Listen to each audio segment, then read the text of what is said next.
am Necrostevo, and thank you for joining me for yet another season of the Pokemon Premier League. This is season number 5, and I am so excited to be back. We had to take a little bit of time away to build our power and experience the joys of life and suffering in the darkness. But now that we're back here for season 5, it is time for us to face our first opponent. And that is Addison and the London Shockwave. You can see the matchup on the screen here. For this matchup, Addison has access to Terra Keldeo, Landorus Therian, Terra Cyclizar, Ogerpon Cornerstone, Metagross, Chi-Yu, Pheasantipity, Kyurem, Terra Leavanny, and of course, rounding it out, we have Rotom in its normal form and her mascot pick, Seal. For this matchup, we have decided on our own Terra Fighting Necrozma, a Life Orb lead, mixed in its offenses there a little bit, but Tornadus. We have our offensive Ogerpon Wellspring. We have our Dragon Dance, relatively bulky-ish Baxcalibur. We have a almost max defense and AV Empoleon, and a Scarflamigo. This is our first time facing Addison on the battlefield, and so we want to make sure that we give her our best. Now, you're probably well acquainted with Addison, so be sure to go check out her channel to see her perspective on this battle video. Now, right before this battle, we actually ended up making a couple of changes. Instead of going with a mixed Tornadus, we just went full special offense with Life Orb, and we also ended up swapping Empoleon to Assault Vest. I want to thank the Council and just for their help with the prep for this battle. Ellie, Shroomraver, Travesty, Onesie, Amber, and I even got the illustrious Diet Tight, who just had an amazing run over in the Bubble League with Necrozma alongside Ogerpon. And because Pokegame had used Empoleon so well, I even pulled his ear on what type of set I should put on Pokegame. On not his Empoleon, rather, on my Empoleon. And this is Boss the Empoleon. I've had him since literally, I think, 2010. So, yeah. We are going to go ahead and lead with Tornadus, just because if she leads with her Ogerpon Cornerstone form, I want to U-turn immediately to break that sturdy. I also don't want to get locked into any offensive setup options by Encore. I did put Weakness Policy on Necrozma, and this is a very bulky Necrozma. I ended up going with Weakness Policy just because of the likelihood of either knockoff or U-turn from several of her mons, activating that Weakness Policy before I go Terra Fighting for the matchup here. This was quite a tough matchup to build for. Before the match, Addison and I actually agreed to both bring our Ice Dragon. She had access to Kyurem, and so it would have been a really cool Kaiju throwdown. But she forgot, and so alas, no Kyurem is to be seen for this matchup. That was one of the things that I prepped for because Kyurem had amazing coverage against my team, and I was struggling to figure out ways to deal with its offensive prowess, as it were. So you can see the matchup is starting right now. And our lead is going to be up against that Ogerpon Cornerstone form, just as I thought. Now, because it has the Sturdy ability, we want to break that immediately, and there is no way that Ogerpon can outspeed my Tornadus Therian without any sort of speed boost. So we're going to U-turn. This does reveal that I'm Life Orb very early, but I don't really mind that. I'd rather have the power and make sure that she's in range for different things here. Now that U-turn actually did a little bit less than I was thinking that it would do, so I was wondering if she had any sort of defensive investment. Either way, here I'm expecting either a U-turn or maybe the Ivy Cudgel, but she goes straight for Spikes, which is unfortunate. I did not bring any sort of entry hazard control this week. I actually considered bringing my own hazard control, but I thought that I could overwhelm by just being more offensive than her. Now here I did go for Flash Cannon, thinking that she would want to just get damage onto Empoleon. She does get a free swap into Keldeo, and I'm happy that I did get a little bit of chip there because it reveals the leftovers. So I know it's not Scarfed, which means it is not faster than several members that I have here. If she decides to stay in, which she does, and she reveals Terra Electric, I decided to flip turn out knowing that I could take any one hit because of my assault vest, and I wanted to see what she was going to do. Flip turn allows me to pivot out of this position and go out into several options. Number one, I can go out into Tornadus. I can also go out into Flamigo. Both options will be faster than the Keldeo, but since it is Terra Electric, Flamigo is the only one that I could possibly KO it from this range. Now, Flamigo being in here does kind of bait in whatever her defensive check is to offensive pressure, which is exactly what I want because I just want to start chipping things down. Before the battle, I kind of mentally had it in a place of, I don't need to preserve Pokemon, I just need to throw off as much damage as possible. Kind of just take the damage every time I have the opportunity to, unless I get into a bind. So Landorus does come in. Intimidate does not lower my attack because of Scrappy, but we can see that is a very physically bulky Landorus. I should have done near half if this were a more offensive Landorus. Knowing that that is the type of Landorus we're encountering here, I go out to my own Tornadus here, expecting her to either U-turn or maybe knock off, trying to remove that item from my Flamigo. She just sets up Stealth Rocks, and so now I have Stealth Rocks and a single layer of spikes on my side of the field, and that sucks. Expecting her to maybe swap out to the Cyclizar or stay in, I went for the Bleak Wind Storm as Keldeo swaps into it, and that does not really do that much damage here. Now I was thinking, is she going to set up with Calm Mind? Is she just going to throw off an attack? What's going to happen here? I was thinking she was going to try to set up again. And so I U-turn out just to keep on chipping her down and to offset the leftovers. But this is a big turn here because if I swap in an offensive piece and she goes for an offensive move, I could take a lot of damage. So here I was hoping she was going to go for Calm Mind or maybe even flip turn of her own because I have not swapped in Ogerpon to Keldeo. But she goes straight for the Terra Blast, which, well, that's not the most powerful move she could have gone for there. She could have gone for Secret Sword. But that sucks. I lose a lot of HP on my Ogerpon for functionally no reason because I called the attack incorrect there. Now here I was very tempted to go for a knockoff, but a knockoff would not have KO'd Keldeo from that range. Cyclizar comes in and it takes a pretty decent chunk for this being a resisted Ivy Cudgel. I did briefly check before the battle and Low Kick would not KO Cyclizar from that range. Cyclizar is not that heavy. Cyclizar could very likely be Assault Vested. It also could be very easily just Life Orb like my own Regenerator Mon. Now I bring in Empoleon here, trying to see if she's going to go for the offensive move, but she just pivots out again with U-turn, which is fine by me because there should be nothing on her team that can one-shot Empoleon from this range. With the defensive investment that I put into it, alongside the Assault Vest on the special side, should be able to take any move going on here. So not wanting to bring in something raw like I did again there, I decided to flip turn, but the Secret Sword just clean knocks out Empoleon here. I was very surprised to see that. So maybe she was modest? I wasn't really sure how that did that much damage there. I should have lived any hit that she went for. I was also surprised to see the Secret Sword given my previous swapping around there, but that's okay. Even though we let Empoleon go down there, that means that I get another swap out into my Flamigo.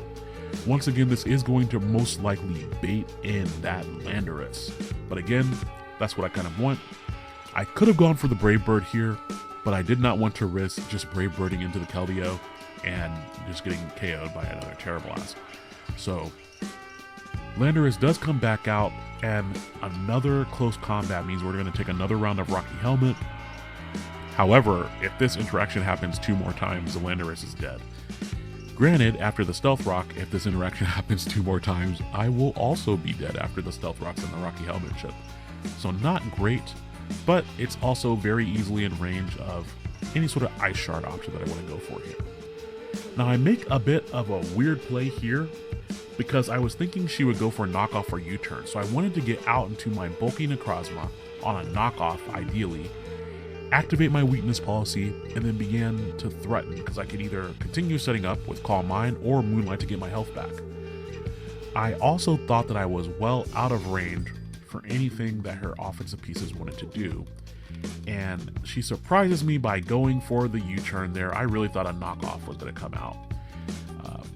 But that's okay. We're just going to Terra here to hopefully take the Dark Pulse. I didn't think a Flamethrower could KO me, but the Flamethrower clean knocks me out. And I was like, is this thing specs? How did it KO me with a Flamethrower? And that's just the power of the fish. I just underestimated it.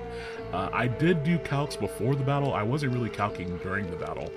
I was just thinking about the moves that I wanted to make. So I was like, okay, if she specs, I should barely live with this Pokemon, and I can Dragon Dance up to be faster than everything she has in the back. And so if she stays in and attacks me, I'll have +2 because of the Excalibur's ability taking a fire move, and I'll have the speed to outspeed everything in the back. If Landorus wants to come in, that's fine too, because I can just Ice Shard to pick it off. So I thought going into Baxcalibur here was the play, because I could just Dragon Dance and then really handle her team in the back. We have plenty of chip damage on the Keldeo, and then with the added speed, I should outspeed it before it goes for the Vacuum Wave. And it will no longer resist my Ice Shard. We also have chipped down the Landorus. And so here we stay in, and then the Flamethrower doesn't do as much damage as I thought it would. And I was like, is she Scarfed? And I just don't really know what to expect for damage ranges. Because if she's Scarfed, this is unfortunate here. So I go for the Earthquake here, just hoping that she is not Scarfed, because a Scarf Shiyu would also outspeed my Scarfer, my Tornadus. That would be bad. And she is Scarfed. And so not only did I just call that completely incorrectly, but I could have just Earthquaked. I did not need to go for the Dragon Dance. And from this vantage point, this is kind of the end of the battle. I don't have anything faster than the Shiyu, and it can just go for Flamethrower. So that sucks. We are going to lose 0-6 to a fish, and I don't really...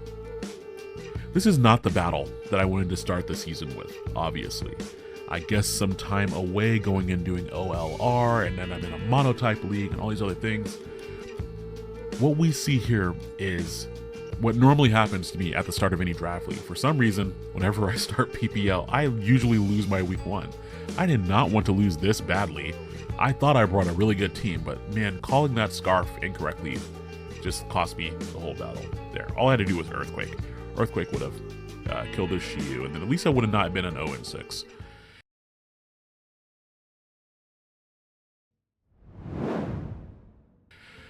Oh man, getting burned here by this fish. It actually reminds me of a story. If you all will hang out with me for just a little bit here. This reminds me of a time in my youth.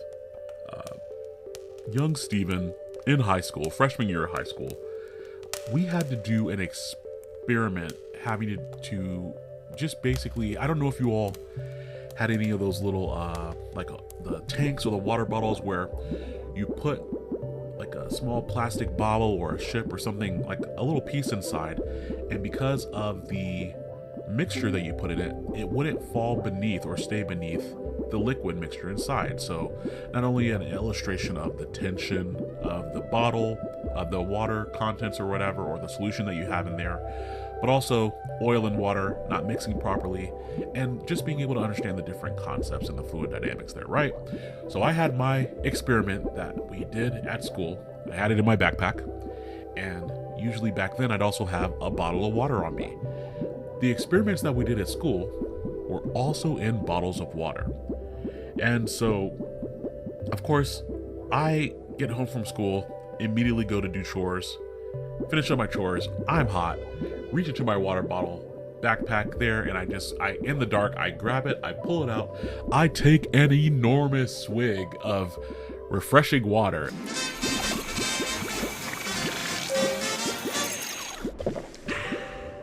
Like cheeks full, and it tasted weird as hell, and I was just like, that tastes weird.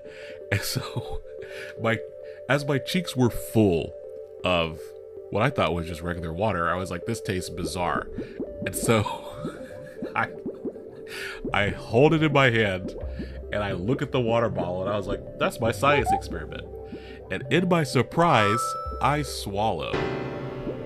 I said spinners or quitters. The science experiment. Now, for this particular experiment, it was about a solution of water and a lot of alcohol, like rubbing alcohol, functionally, alongside a few other different agents there to help with the surface tension and things like that with the water. So, functionally, I just downed about half of my science experiment from class, and I was like, it's mostly water and alcohol. It won't be that bad. And so I capped it, and then I grabbed my regular water bottle, drank that, went on about my day.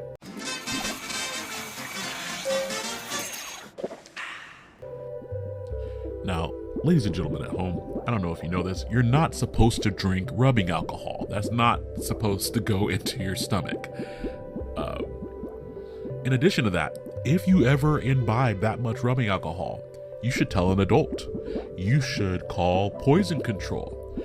What you should not do is what I did, which is, that was weird, and go on about your business. So after drinking all that rubbing alcohol, I did not drink the little plastic ship floaty that I had inside, thankfully.